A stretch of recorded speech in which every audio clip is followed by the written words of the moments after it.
Hermanos, continuamos, mis hermanos, aprendiendo y meditando en la palabra del Señor, ¿verdad?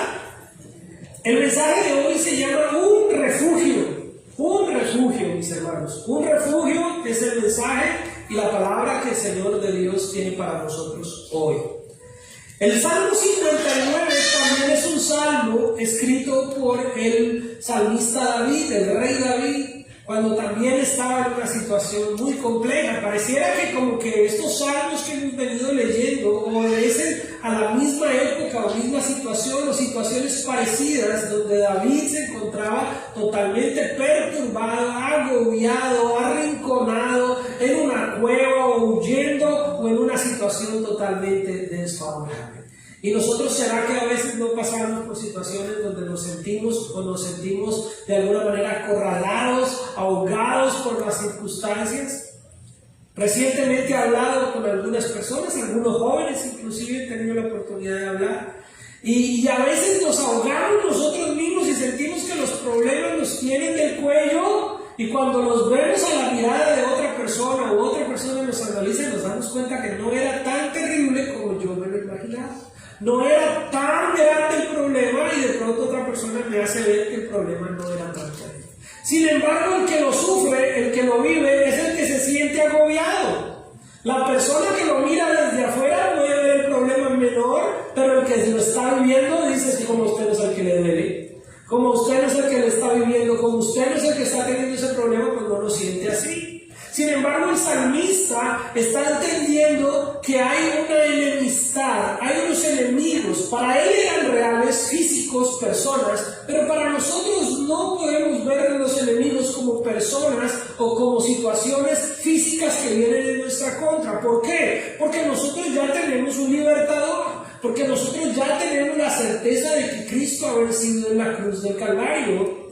Y la palabra del Señor en el Nuevo Testamento nos manda a amar a nuestros enemigos. Qué difícil es eso, pero es lo que Dios pide en la palabra. Nos manda a amar a nuestros enemigos, nos manda a bendecir a nuestros enemigos, aún darles un vaso de agua si se están muriendo de sed, y aún si nos golpean o nos ponen en una cachetada, literalmente, y dice la palabra del Señor, pues entonces también pongámosle la otra mejilla. Hay muchas teorías de cómo se puede interpretar estos pasajes, pero la esencia es simple, la esencia es básica, mis hermanos, y es que no devolvamos mal por mal, ¿verdad? Que más bien devolvamos bien por mal. Y ahí es donde ser cristiano se pone interesante. Ahí es donde ser cristiano se pone chévere, porque dice la palabra del Señor que qué mérito tiene que yo solamente bendiga a los que me caen bien. ¿Qué mérito tiene que yo solo le haga bien a los que son mis amigos y todos lo hacen bien conmigo? Pues realmente eso no tiene ningún mérito. No hay nada extraordinario, eso lo hace también la gente que no conoce de Dios. Los que no conocen de Dios, los que no tienen temor de Dios, los malos, los perversos, también ayudan a sus amigos. También se portan bien con los que les caen bien. Entonces, ¿en dónde está la virtud del cristiano? ¿En dónde está el que nosotros seamos diferentes? En que nosotros no vamos a responder de la misma manera. Nosotros vamos a amar a nuestros enemigos, nosotros vamos a bendecir, vamos a orar por ellos. Entonces, para no quedarme ahí en el mismo círculo, mis hermanos, ¿qué es lo que nos dice la palabra? Que sí tenemos enemigos, pero lo que nos dice la palabra es que no tenemos lucha contra sangre y carne. Quiere decir, nuestra lucha no es contra otro ser humano. Para David sí, para el salmista en el pasado sí, pero para nosotros no. Porque dice la palabra del Señor que nuestra lucha no es contra sangre y carne, sino contra principados, contra potestades, contra huestes de maldad de las regiones celestes. Muchos quieren hacer de eso toda una teología jerárquica y establecer un modelo de guerra, pero a mí me gusta a veces simplificar y practicar un evangelio mucho más dinámico, mucho más puntual. Es que hay un mundo espiritual real, mis hermanos. Simple. Hay un mundo espiritual real que va a ir en tu contra. Hay un mundo espiritual, llámese demonios, llámese ángeles caídos, llámese Satanás, llámese principados, potestados, huestes. Algunos se saben todos los nombres de los demonios, pero no se saben los de Dios. No se trata de usted caer en esa dinámica, se trata de que usted simplemente tenga el entendimiento de que sí hay un mundo espiritual que es enemigo suyo. Si hay un mundo espiritual que quiere que usted no busque de Dios, si hay una lucha espiritual que usted y yo tenemos que pelear, si hay unos enemigos de su vida espiritual que tenemos que vencer. Y muchas de esas enemistades espirituales están más cerca de lo que usted se imagina. Muchas de esas enemistades espirituales están en su propio corazón. Muchas de esas enemistades espirituales o esos enemigos espirituales están en nosotros. La pereza, la apatía. Voy a decir esto y lo voy a decir así como escondiéndome. Las excusas. Las excusas, mis hermanos, tenemos excusa para todo. Entonces nuestros enemigos no son personas, no son otros. Ay, es que mi jefe, ay, es que mi amigo, ay, es que el compadre, ay, es que mi mamá. No, ellos no son tus enemigos. Si tienes un problema con ellos, ora por ellos. Muéstrales que tú eres diferente, muéstrales que tú eres la luz. Porque ya tus enemigos físicos no son para que tú tomes acciones contra ellos. Dice la palabra del Señor, mía es la venganza. Tienes a quien te defienda. Si tú eres parte del pueblo de Dios, si tú eres un hijo de Dios verdaderamente redimido por Él pelea por ti. Amén. Él va en contra de tus enemigos, pero Dios murió por todos. Así que la forma en que Dios ataca a tus enemigos no es como uno quisiera. A veces la forma en que Dios trata con tus enemigos es también trayéndoles a ellos misericordia y perdón, y mostrándose en el Evangelio. Y entonces muchos cristianos dicen, yo que lo quería ver destruido, acabado, pisoteado, y resulta que no, ahora le tengo que decir hermano. Resulta que ahora también es otro cristiano como él. La forma en que Dios trabaja no es como nosotros queremos que trabaje. Por eso cuando leemos estos salmos hay que saberlos leer espiritualmente, porque si una persona que tiene sed de venganza, si una persona que le gusta estarse desquitando con todo el mundo, si una persona que tiene un corazón violento, lee esto, se llena de más ganas de violencia. ¿Sí? Pero hay que leerlo con un sentido espiritual. Es un lenguaje poético donde el salmista sí estaba viviendo una cuestión física, de guerra, de problemas, pero para nosotros hoy es una búsqueda espiritual de vencer a los verdaderos enemigos que tenemos nosotros. Ya lo he explicado antes, no es nuevo, no es primera vez, pero por si acaso alguien no puso cuidado o alguien no me escuchó. Hay tres enfoques de nuestra enemistad o enemigos que tenemos. Uno es evidentemente Satanás y sus aliados, sus demonios, su Satanás, el diablo, ¿sí? Claro que es nuestro enemigo. No podemos desconocer eso. ¿Aló? Estamos hablando de una iglesia entendida, ¿verdad? No podemos desconocer que Satanás es nuestro enemigo. Si tú eres del equipo de Jesús, Satanás es de otro equipo. Ahora, si tú eres del equipo de Satanás, entonces el problema es más grave. Pero si tú eres del equipo de Dios, ahorita que está en el mundial y todo el tema de fútbol, no pueden ser de dos, un jugador no puede ser de dos equipos, ¿verdad? No puede jugar al tiempo para Alemania y al tiempo para Italia, tiene que escoger uno. Hay muchos jugadores que nacieron en un país, pero sus orígenes son de otro, y entonces no jugaron con el país en el que nacieron, sino jugaron con otro, ¿verdad? Pero ya que escogieron uno, tiene que quedarse con ese. Ya no pueden estar cambiando, que ahora voy a jugar con esta selección porque me cayó mejor. No, tiene que escoger equipo. O sea, hermanos, si tiene que jugar para ese equipo, usted tiene que escoger equipo. ¿Amén? Amén. ¿Eres del equipo de Dios? ¿Eres del equipo de Cristo? ¿O no? Y ya de ahí para allá hay muchos equipos. Pero todos te conducen al mismo lugar. Dice la palabra del Señor que al hombre le parecen buenos todos sus caminos, pero todos conducen caminos de muerte. Solo Cristo es el camino de la vida.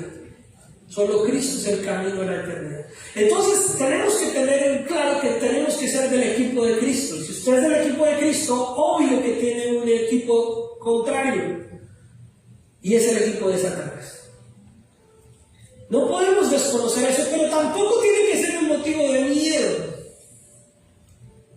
Muchas veces la gente le tiene más miedo y más temor al diablo que temor de Dios. Pero el diablo no puede hacerle a usted nada. El diablo no puede obligarlo a usted a pecar, pero sí es el tentador. ¿Estamos? El diablo le va a tentar de todos los medios, pero la decisión de pecar es suya. Mucha gente dice que el diablo me obligó. No, el diablo no le obligó. Usted se dio. Usted se agarró de gancho del diablo. Usted dejó que el diablo le engañara. ¿Qué fue lo que hizo Eva en el paraíso? Eva en el paraíso, cuando ya la situación sucedió y el Señor los confronta, y el Señor le dice, ¿qué hiciste? Y ella dijo, la serpiente me engañó. ¿Pero por qué se dejó engañar? Porque se le olvidó cuál era el único mandato que tenía. Los que estuvieron aquí cuando vino el superintendente, él nos explicó algo. En el principio había un solo mandamiento y se le olvidó uno solo y no lo tuvo en cuenta, por eso le engañó. Por eso usted y yo no podemos olvidar la palabra de Dios, porque es la palabra la que no va a dejar que nos engañe. Amén. Por eso la palabra de Dios es lo que se predica aquí en este lugar, porque es importante. Si usted tiene la palabra de Dios, no va a ser fácilmente engañado. Entonces tenemos claro que tenemos un enemigo, que es Satanás. Tenemos claro que tenemos otro enemigo, que es el mundo, un mundo caído, un sistema. El sistema de este mundo caído es nuestro enemigo. No es una persona, no es un alguien, es un mundo, un sistema que está contaminado, que está caído, que está lleno de maldad, que todo inclina hacia la maldad, que todo inclina hacia el error. Y ese mundo es seductor y va a traer todo tipo de distracciones. Este mundo nos distrae. Hablaba yo con mi hijo mayor acerca del celular. Le digo, hijo, el celular no es un problema. El celular no es malo. El celular tiene aplicaciones que pueden ser muy útiles. Un calendario, una agenda, llamadas, usted puede ahí programarse cosas. Pero si dejamos que el celular nos controle, se vuelve un enemigo distractor impresionante. Y no es un tema que yo lo diga como pastor religioso, que estoy satanizando el celular. La misma psicología, los mismos que hacen la tecnología, las mismas recomendaciones que da la sociedad, informa que hoy en día el mayor distractor y en el que mayor perdemos tiempo hoy en día los seres humanos es en el celular. No es un secreto, no es un tema religioso, es un tema social. Entonces, ¿el celular es malo? No. Uno es el tonto que se deja distraer. Entonces, tenemos un enemigo que es un sistema, un mundo que nos va a distraer, nos va a seducir, nos va a presentar todo tipo de panoramas para que usted y yo estemos distraídos del enfoque principal, que es buscar a Jesús. ¿Hay que trabajar? Claro que sí. ¿Hay que estudiar? Claro que sí. ¿Hay que tener obligaciones sociales en este mundo? Claro que sí. ¿Hay que cumplir normas de este mundo? Claro que sí. Pero no podemos permitir que ese mundo nos distraiga de nuestra labor principal, que es encontrarnos con Jesús, hacer la voluntad de Dios. Amén. Entonces tenemos un enemigo que es el sistema de este mundo. Y tenemos un tercer enemigo que ya muchos de ustedes se lo saben. A ver, de pronto si alguien sabe, ¿cuál es ese tercer enemigo? Muy bien, se han puesto cuidado, gloria al Señor. Ya me voy contento de por la tarde para mi casa. Ese tercer enemigo somos nosotros mismos. Nuestra propia humanidad, nuestra carne, nuestra vulnerabilidad humana es nuestra principal razón de tener a Cristo y el Espíritu Santo y la palabra de Dios permanentemente en nuestras vidas. Porque somos nosotros nuestro principal enemigo. Somos nosotros los que un día estamos animados y otro día estamos desanimados. Somos nosotros mismos los que le decimos sí a Satanás o le decimos no a Satanás. Somos nosotros mismos los que le damos oportunidad a este mundo para que nos distraiga. O sea, somos nosotros mismos nuestro principal enemigo. El diablo no está en todas partes, esto ya lo expliqué en mensajes anteriores. Satanás no es omnipresente como si lo es Dios. Satanás no está en todas partes. Y el mundo, por más de que estamos en este mundo, el Señor dijo, yo te pido que los guardes de este mundo, no que los saques de este mundo, sino que los guardes del mal. Este mundo no va a hacer más de lo que usted le deje hacer en su vida. Pero con el que estamos las 24 horas del día, con el que permanentemente estamos luchando es contra nosotros mismos, contra nuestra propia carne. contra nuestra propia naturaleza, ahí es donde empezamos a perder la pelea a veces. Porque hoy quiero, mañana no quiero. Hoy tengo pereza, pero hoy sí tengo ánimo. Hoy quiero leer la Biblia, pero ya no. Hoy quiero orar, pero ya no. Hoy me quiero congregar, pero ya no. Quiero hacer esto, pero no lo hago. Tengo ganas de hacer esto, pero no lo voy a hacer.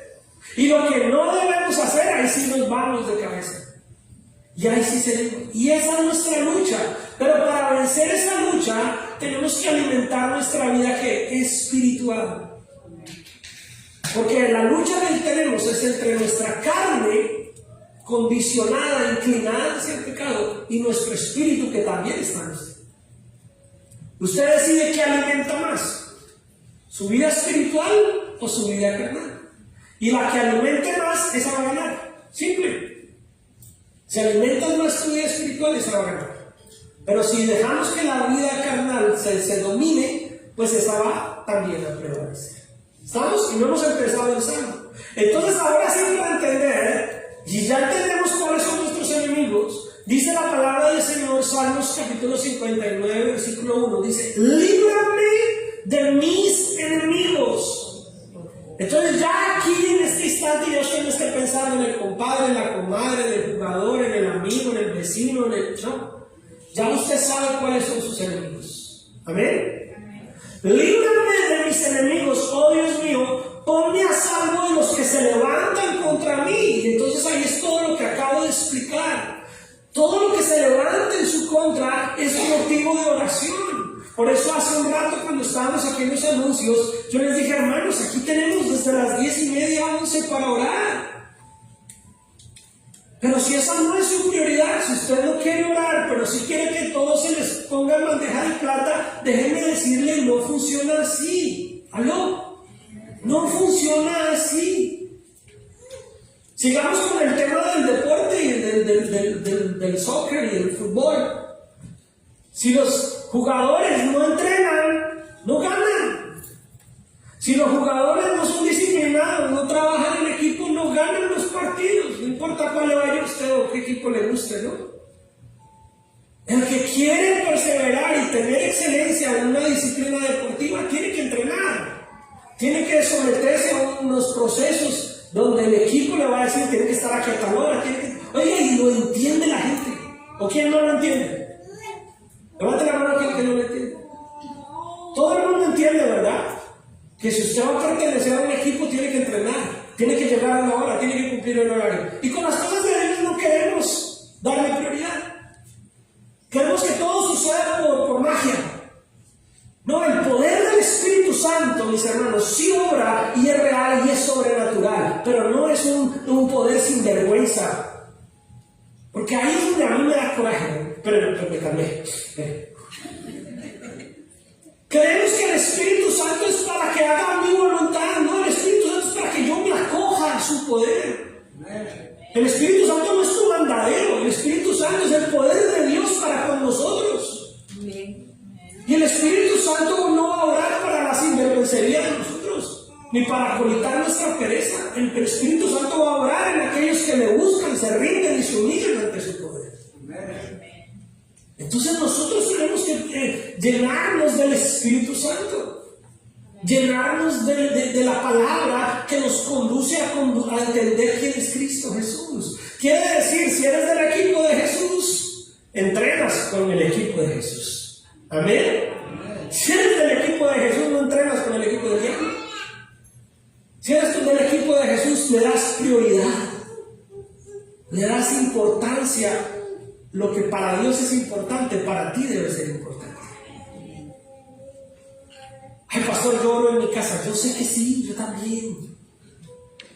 Pero cuando nos unimos como comunidad, estamos diciendo: Señor, nos reunimos en tu nombre como iglesia y ponemos nuestras necesidades en común para que tú, Señor, escuches a un pueblo que se une, que cree en ti, que tú eres un único Dios y somos un único pueblo, y en unidad, Señor, buscamos el favor tuyo para todos nosotros y que se haga tu voluntad y no la nuestra. Pero yo soy consciente que hago parte de un cuerpo. Amén. Haces parte de una iglesia, haces parte de una comunidad de fe, haces parte de la unidad que Dios pide y demanda Y entonces en esa unidad dice la palabra del Señor, ¿cómo va a conocer el mundo que son mis discípulos? Porque se aman los unos a los otros, se someten los unos a los otros, oran los unos por los otros, y no yo aquí, yo solo con yo. No, eso no es lo que Dios hizo. Dios formó una iglesia, formó un pueblo. Dios creó un grupo de hermanos que se levantan. Claro, hoy en día somos muchos y hay iglesias locales, pero si tú haces parte de la fe de Cristo, tú no andas como rueda suelta.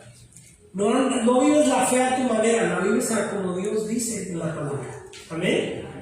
Y entonces ahí puede ser, ponme a salvo de los que se levantan contra mí. Todo lo que se levanta en tu contra, puedes decirle al Señor, Señor, yo estoy buscando vencer esta lucha espiritual y por eso me humillo ante ti. Líbrame de los que cometen iniquidad y sálvame de hombres sanguinarios. Claro, David estaba hablando de una guerra física. Pero nosotros tenemos una lucha espiritual y tenemos que entender esto. Escucha esto, hermano. El mundo no te va a tener misericordia. Entiéndalo, hoy. El mundo no va a tener misericordia de ti. Y si el mundo no va a tener misericordia de ti, Satanás menos.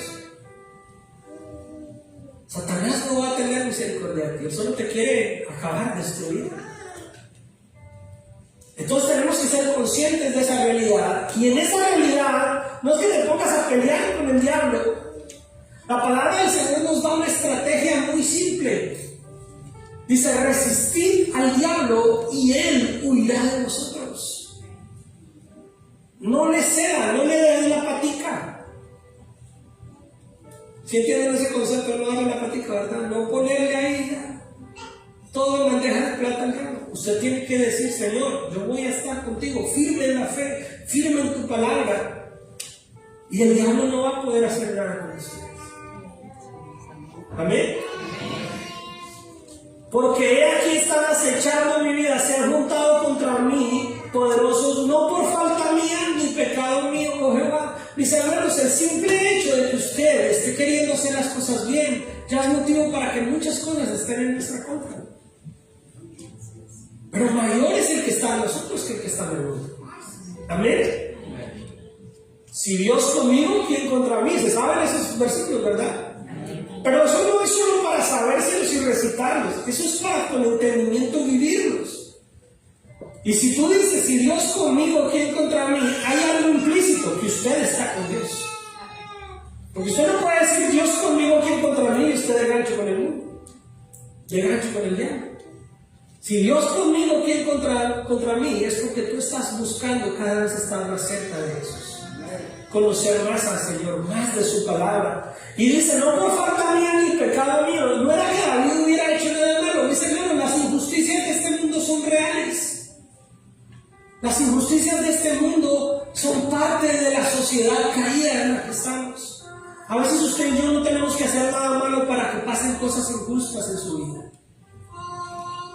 Pero ahí es donde su clamor y su búsqueda de Dios va a decir, Señor, aunque yo no hice nada malo, yo confío que tú vas a estar de mi lado. Yo confío que tú me vas a ayudar. Pero aquí hay algo que tener en cuenta. Usted tiene que estar seguro que usted no haya hecho nada mal. Porque a veces sí hemos hecho cosas. Yo no sé por qué pasó eso, pastor. Me metieron en un chisme, me metieron en un problema y usted no dijo nada. ¿No sería que por ahí usted sembró por ahí 2, 3 palabritas fueron suficientes para que ya está metida en ese chisme o metido en ese chisme? Porque a veces nos declaramos inocentes porque no nos examinamos bien. Nos declaramos inocentes pero no asumimos nuestra parte, nuestra responsabilidad. Eso es como cuando hay problemas de pareja en el hogar. Es que usted fue la que empezó, es que usted fue el que empezó, es que usted me dijo. Los dos tienen parte. Usted tiene parte. Yo no dije nada, pero ¿cómo miró?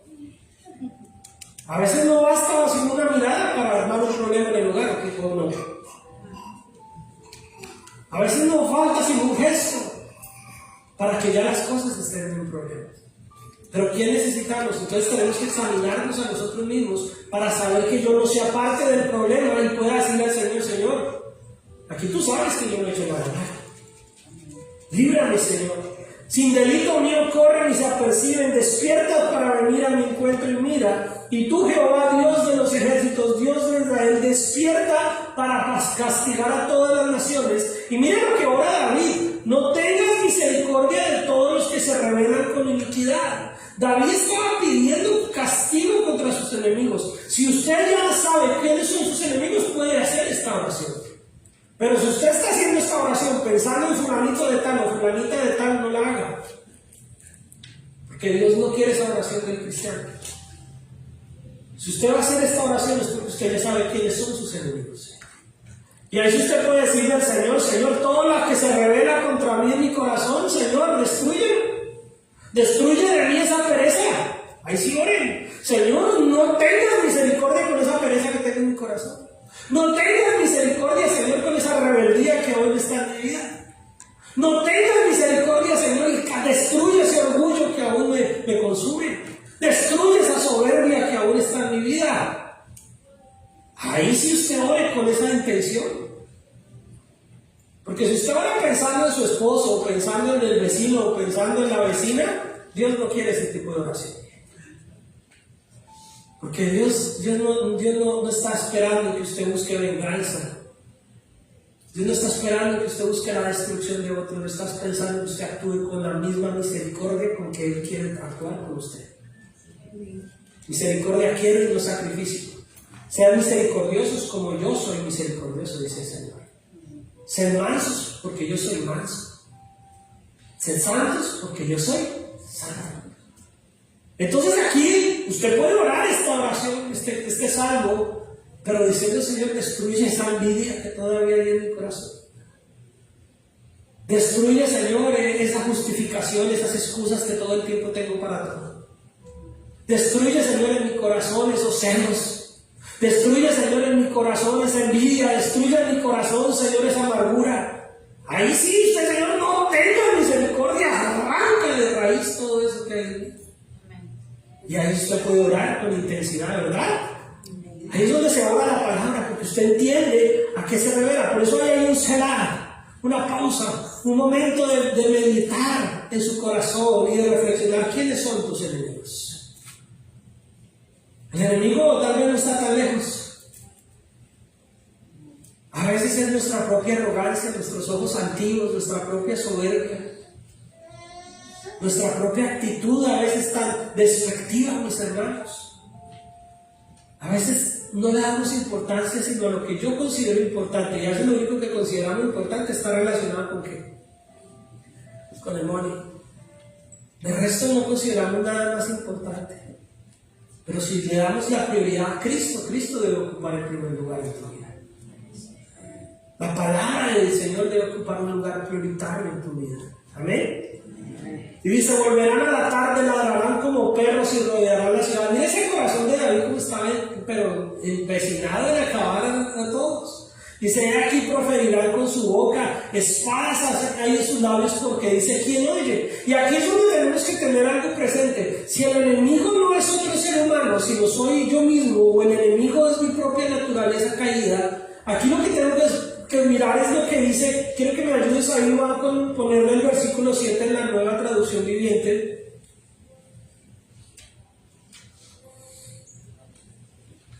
¿Ya está? ¿Sí? Miren lo que dice la nueva versión. A ver, despierten, los que faltan, ahí.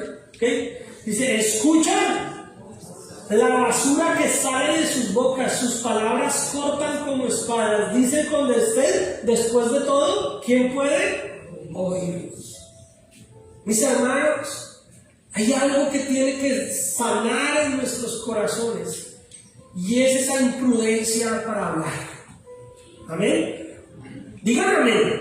Comprométase, a ver, use su lengua. Comprométase con usted mismo. Diga amén, Señor. Amén. Qué imprudentes somos. Yo no me saco de la clara. Qué imprudentes somos para hablar. Yo he tenido que pedirle perdón a mis hijos, porque de pronto en un momento de mal genio los regaño más de la cuenta y les digo cosas que no he debido decirles. Sí, muy pastor y todo, pero me equivoco. Y cuando por allá me cae el 20, dicen mis hermanos mexicanos, Cuando por allá de pronto me verá el Señor, el Espíritu Santo me dice, oiga, cabezón, como que se le fue la mano. Yo hoy los llamo y les digo, perdóname, creo que lo que dije no era verdad, no se me fue la mano, yo sé que tú... Y mi hijo mayor, él me confronta. Y él me dice, papá, lo que dijiste me hiciste hacer ver que lo que yo he hecho no ha valido nada. Y yo le digo, perdóname porque estoy equivocado, el que me equivoqué fui yo. Eso no me hace menos padre, eso no me hace menos papá. Pero a veces nosotros, nuestro orgullo nos puede reconocer que nos equivocamos, no. Reconocer que nos equivocamos ante el esposo, menos. Reconocer que nos equivocamos ante la esposa, nunca, pastor. Primero encajonado. Pero ahí está la verdadera fe cristiana. Ahí está el realmente entender que nuestra lengua a veces es un enemigo mortal. Y no es para que nunca hablemos, mis hermanos, es para que nos llenemos de sabiduría de Dios. Porque ¿qué dice la palabra? De la abundancia del corazón habla la boca. Quiere decir que tienes que tener tu corazón lleno de Dios. Tienes que tener tu corazón lleno de la palabra del Señor. Tienes que tener tu corazón lleno de Cristo. Tienes que de verdad, si tú crees en el poder del Espíritu Santo, tener el Espíritu Santo reinando y morando y viviendo y gobernando tu corazón. Muchos cristianos dicen que tiene el Espíritu Santo, pero lo tiene por allá en el basement. Lo tiene por allá en el cuartico de los chécheres de su corazón. Porque no reina, no gobierna en su vida. Si usted y yo creemos en el poder del Espíritu Santo, debe estar gobernando nuestras vidas, dirigiendo nuestros corazones, llenando nuestro corazón de sabiduría.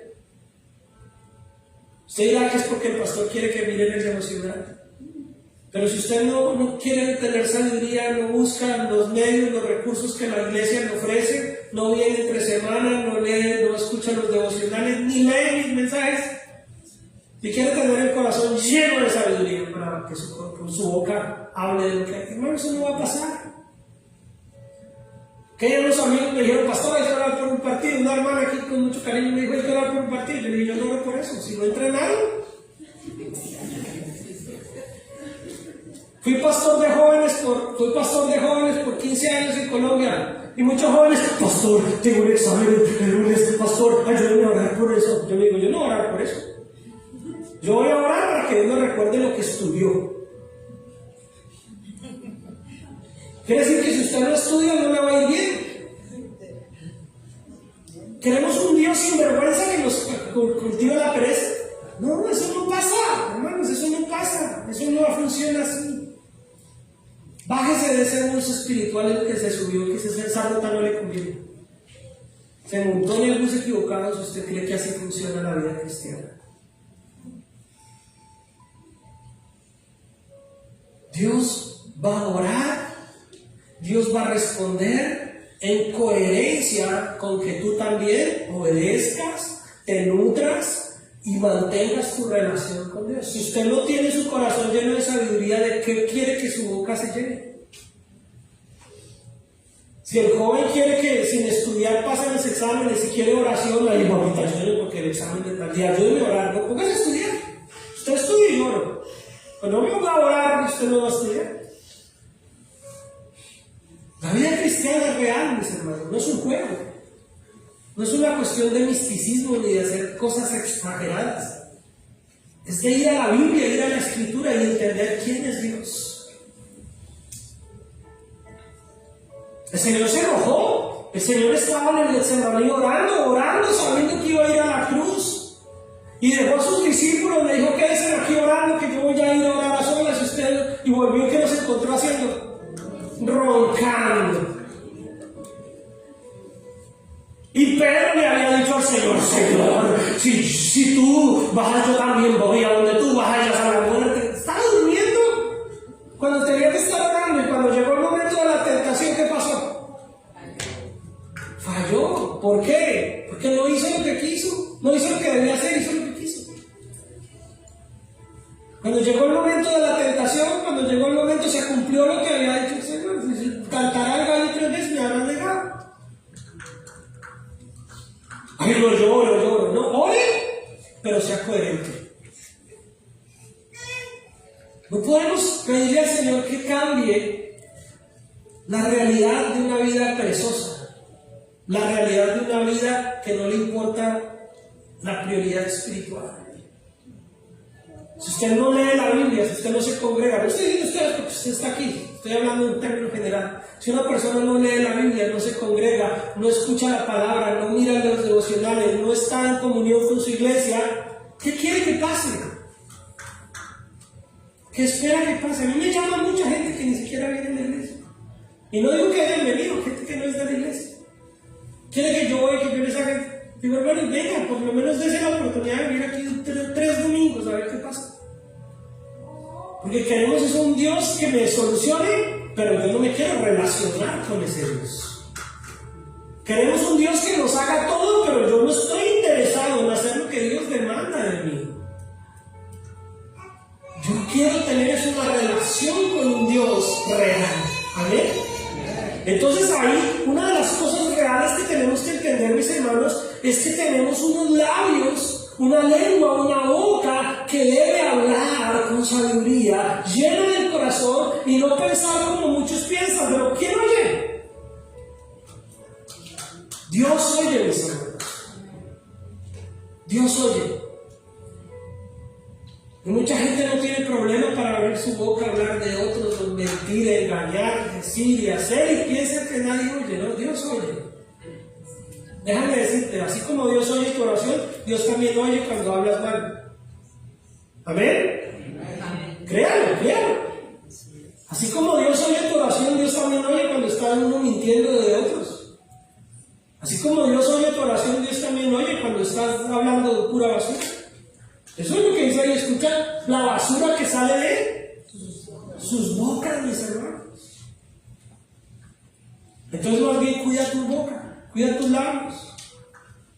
Que de tu boca no salga basura, que de tu boca salga bendición. Para que de tu boca salga bendición, cambia la fuente que es tu corazón. Llena tu corazón de Dios, llena tu corazón de la palabra, llena tu corazón de vida. Para que de tu boca no salga basura con tu propia familia, con tus propios hijos, con tu propia esposa, con tu propio esposo, con tus propios seres queridos. A veces los que más nos escuchan nuestra basura son nuestros seres queridos. Y nos la tienen que aguantar porque son familia. Pero igual Dios la escucha, mis hermanos. ¿Amén? Así que tenemos que cambiar eso. Mas tú, Jehová, te reirás de ellos, te burlarás de todas las naciones a causa del poder del enemigo. Esperaré en ti, porque Dios es ¿qué? Mi defensa. Dígalo con fe. Ahí está escrito, volvemos a la Reina Valera. Porque Dios es ¿quién? Mi defensa. El mensaje de hoy se llama un refugio. Dios es tu refugio, mis hermanos. Dios es tu fortaleza. Dice, el Dios de misericordia, el Dios de mi misericordia irá delante de mí. Dios hará que vean mis enemigos mi deseo. Quiere decir que si usted verdaderamente quiere cambiar esa soberbia, usted lo verá cumplido porque usted verdaderamente está poniendo de su parte. Yo me gozo con el testimonio y la presentación del bebé ahorita. Y mis hermanos los exalté de una manera honorable en términos espirituales porque he visto, me consta su disposición. Porque me consta que si yo les decía, hermanos, hagan esto, lo hacían. Hermanos, vamos a hacer esto, lo hacían. Mucha gente quiere venir a consejería, hacer las cosas y me digan esto, no lo hacen. Y quiere que las cosas se solucionen sin poner de su parte. Sin buscar de verdad. Si usted busca al Señor, el que busca, encuentra. Si usted quiere consejo de Dios y busca en su iglesia, si usted busca el consejo, pues atiéndalo. Porque a veces queremos consejo, pero como no me dijeron lo que yo quería ir, entonces no. Y quiero que las cosas cambien si nunca realmente dejo que Dios obre como Él quiere obrar. Y dice la palabra del Señor: no los mates para que mi pueblo no olvide. Ponme nuevamente la nueva traducción viviente, Iván. Versículo, estamos en el 11. ¿Qué dice ahí? No los mates, porque mi pueblo pronto olvida esa clase de lecciones. Hazlos tambalear con tu poder y ponlos de rodillas, oh Señor, escudo nuestro. ¿Saben? Pongan cuidado a esto.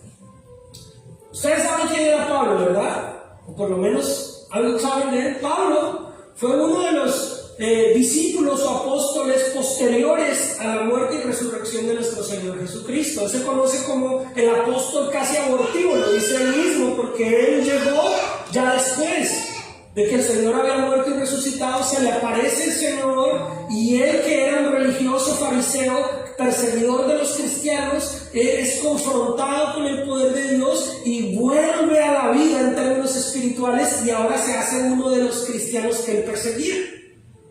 Y Pablo se vuelve un hombre celoso del evangelio, en el buen sentido de la palabra. Predicaba la palabra, evangelizaba, plantaba iglesias, hacía aquí, hacía allá, viajaba y de todo. Pero aún así vino una situación a su vida. Algunos dicen que era una enfermedad, otros dicen que era un tema espiritual. No vamos a entrar en detalle. El hecho es que él llega a un momento en que le dice al Señor: Señor, he orado 3 veces por este problema y ahí sigue. Y el Señor le dice: bástate de mi gracia. Y él entiende después que no le iba a quitar el problema, no le iba a solucionar esa adversidad que tenía, y entiende que el Señor le dice: para que no te ensoberbezcas, para que no se le suba el moño, para que no se crea mucho cuento, para que no mire a los demás por encima del hombro y diga: yo sí soy más espiritual que ellos.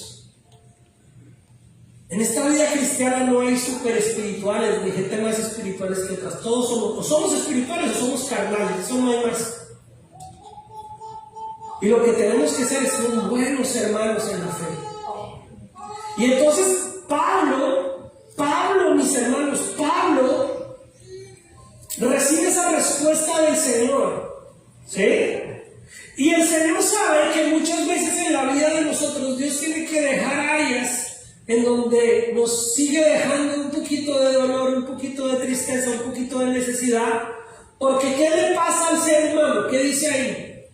Porque mi pueblo pronto olvida esa clase de lecciones. Miren, mis hermanos, uno de los temas con nosotros como seres humanos es que somos muy olvidadizos para lo que nos conviene. Oiga, no olvidamos una ofensa, eso sí la guardamos ahí. Pero ¿cómo se nos olvida de fácil cuando Dios nos ha dado una lección para perdonar, para ayudar? ¿Cómo se nos olvida de fácil las bendiciones que Dios nos ha dado? ¿Cómo se nos olvida de fácil la misericordia que Dios ha tenido con nosotros? Y a veces nosotros queremos tratar a los demás con dureza, y usted tiene que cambiar, usted tiene que hacer, y se nos olvida cuánta paciencia Él estuvo con nosotros y cuánto nos aguantó el proceso. Y miramos a los demás sin misericordia cuando recibimos del Señor misericordia. ¿Pero por qué pasa eso? Porque se nos olvida muy fácil. Somos muy olvidadizos. Y entonces el salmista le dice: mire, todos estos enemigos no los mate todos, no los acabe todos, porque si nos acaba todo el pueblo al rato ya se le va a olvidar. Esa clase de lecciones el pueblo las olvida que muy pronto. Pero hoy día, mis hermanos, nosotros podemos pedirle al Señor: Señor, ayúdame a no olvidar tus bendiciones. Ayúdame a no olvidar la misericordia con la que yo he sido tratado. Ayúdame a no olvidar cómo tú has sido tan bueno y tan maravilloso conmigo, para que yo me pueda mantener en esa misma identidad espiritual. Amén. Por el pecado de su boca, por la palabra de sus labios, sean ellos presos en su soberbia, y por la maldición. Volvemos a la Reina Valera. Y por la maldición y mentira que profieren. Aquí hay 3 aspectos: pecado, soberbia y mentira. Mis hermanos, la gente, la sociedad, y espero que no se aplique para nosotros, va a experimentar el juicio y el castigo de Dios. No porque Dios sea malo, sino porque la gente no ha querido dejar el pecado, la gente ha querido mantenerse en soberbia, y la gente le encanta la mentira. Pues que no sea así entre nosotros, ¿saben? Que nosotros seamos la diferencia. Y dice, acábalos en tu furor, acábalos para que no sean, y sepase Dios que Dios gobierna en Jacob y hasta los fines de la tierra. Vuelvan pues a la tarde y ladren como perros y rodeen la ciudad, anden ellos errantes para hallar que comer, y si no se sacien, pasen la noche quejándose. Está hablando de sus enemigos, duro, ¿verdad? Pero usted y yo ya sabemos cuáles son nuestros enemigos. Que no vuelvan a su vida, que no vuelvan. Si usted ya dejó la mentira, no deje que vuelva. Si usted ya dejó la pereza, no deje que vuelva. Si usted ya dejó la soberbia, no deje que vuelva. Porque basta esto para que las cosas a veces recaigamos en los mismos errores. La palabra del Señor dice esto, ya estamos por terminar. La palabra del Señor, escúchenme esto todos, esto es importante. La palabra del Señor dice esto: el que crea estar firme, mire que no caiga. Uno de los errores de nosotros como cristianos es ya creernos mucho. Uno de los errores de nosotros como cristianos es ya creer que eso le ponemos. ¿Ustedes juegan trompo? ¿Sí juegan el trompo en sus escuelas? Eso, pongan ese trompo en la uña, pastor, que yo lo hago bailar. Uno de nuestros errores como cristianos es creer que podemos poner a bailar al diablo en nuestra uña. Uno de nuestros errores como cristianos es decir, yo ya superé todo eso, yo ya estoy por encima del bien y del mal. No, hermano, mientras usted está en esta tierra, usted y yo seguimos vulnerables a fallar. Que usted hace 20 años ya dejó tal vicio, dejó tal cosa, no significa que si le vuelve a dar la oportunidad de esa cosa, lo vuelva a agarrar y lo vuelva a tirar al piso. No estoy hablando de que va a perder su salvación ni nada, estoy hablando que va a perder tiempo, va a perder testimonio, va a perder autoridad, va a ser una vergüenza si se salva y se vaya al cielo, pero aquí va a ser un motivo de destrucción para su vida. Entonces nosotros no podemos vivir una vida llena de soberbia como cristianos, creyéndonos ya infalibles, creyéndonos que ya no hay nada que nos pueda hacer daño. No, mis hermanos, al contrario, somos tan vulnerables que necesitamos un refugio. Somos tan vulnerables que necesitamos que Dios nos cuide. Somos tan vulnerables que no nos podemos alejar de Él. Somos tan vulnerables que no podemos alejarnos del cuerpo de Cristo. Porque apartados de mí, dice la palabra, nada podéis hacer. Entonces ahí el salmista está mostrando y diciendo, bueno, yo estoy pidiendo es que todo esto ya no vuelva a mí. Él estaba hablando de enemigos físicos, pero ya vuelvo y va claro, usted y yo sabemos que tenemos que decir, Señor, ya esto no lo quiero más para mi vida.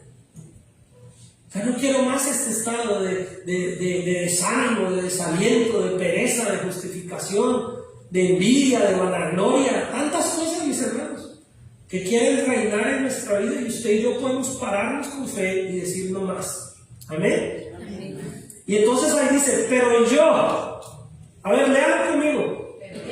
Pero yo cantaré de tu poder y alabaré de mañana tu misericordia, porque has sido mi amparo y refugio en el día de mi angustia. El salmista está diciendo, en lo que concierne a mi vida, en lo que tiene que ver conmigo, Señor, usted no puede cambiar a los demás, hermano. Usted no puede cambiar al vecino, usted no puede cambiar ni a sus hijos, usted no puede cambiar a su esposo, usted no puede cambiar a su esposa, pero usted puede decir, Señor, en cuanto a mí, yo voy a cantar, yo voy a alabar tu poder, yo voy a alabarte de mañana por tu misericordia. Ese de mañana implica temprano, mis hermanos.